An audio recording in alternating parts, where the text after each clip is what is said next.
येळकोट येळकोट जय मल्हार. महाराष्ट्राच्या मातीत एक असा गड आहे जो वर्षाचे 365 दिवस सोन्यासारखा झळाळतो. तिथे सोन्याच्या खाणी नाहीत, पण तिथला कण अन कण सोन्याहून मौल्यवान आहे. हे सोनं म्हणजे खंडेरायाचा भंडारा. पण हा पिवळाधमक भंडारा फक्त हळद आहे की त्यामागे दडलंय काही आध्यात्मिक रहस्य? चला, आजच्या लिटिल स्टोरी बुकच्या भागात आपण याच सुवर्ण इतिहासाचा मागोवा घेऊया. कथा सुरू होते सत्ययुगात. मणी आणि मल्ल नावाच्या दोन दैत्यांनी पृथ्वीवर थैमान घातलं होतं. स्वर्ग आणि पृथ्वी त्यांच्या अत्याचारामुळे हादरली होती. शेवटी भगवान शिवांनी या असुरांचा नाश करण्यासाठी मार्तंड भैरवाचा अवतार घेतला. हातात खंडा, कपाळावर भंडाऱ्याचा टिळा आणि 9 कोटी सैन्याचा जयघोष. खंडोबा आणि मणिमल्ल यांच्यात भीषण युद्ध झालं. शेवटी खंडेरायाने मणिदैत्याचा वध केला आणि मल्लदैत्याचा अहंकार मातीत मिळवला. आता प्रश्न पडतो की विजयाचा आनंद साजरा करण्यासाठी हळद म्हणजेच भंडारा का वापरला जातो? पुराणात असं म्हटलंय की जेव्हा मणिमल्लाचा पराभव झाला तेव्हा आकाशातून देवांनी सोन्याच्या फुलांचा वर्षाव केला.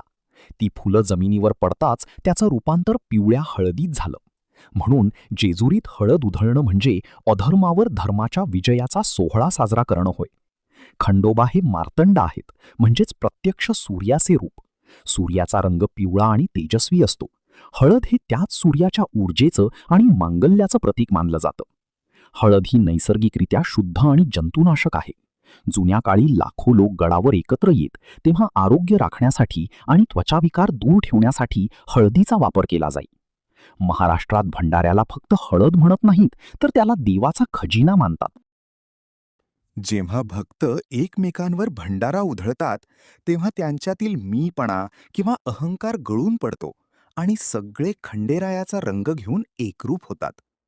जेजुरीच्या गडकोटावर जेव्हा आपण तो पिवळा भंडारा हवेत उडताना पाहतो तेव्हा मन प्रसन्न होतं. ती फक्त धूळ नसते, तर तो लाखो भक्तांचा विश्वास असतो. तो विश्वास जो आपल्याला शिकवतो की अंधार कितीही मोठा असला तरी सत्याच्या तेजाने तो नक्कीच नाहीसा होतो. तुम्ही शेवटच्या वेळी जेजुरीला कधी गेला होतात? तुमच्या कपाळावरचा तो भंडाऱ्याचा टिळा तुम्हाला काय आठवण करून देतो? आम्हाला कमेंट्समध्ये नक्की सांगा. अशाच ऐतिहासिक आणि आध्यात्मिक गोष्टींसाठी लिटिल स्टोरी बुकला सबस्क्राईब करायला विसरू नका. येळकोट येळकोट जय मल्हार.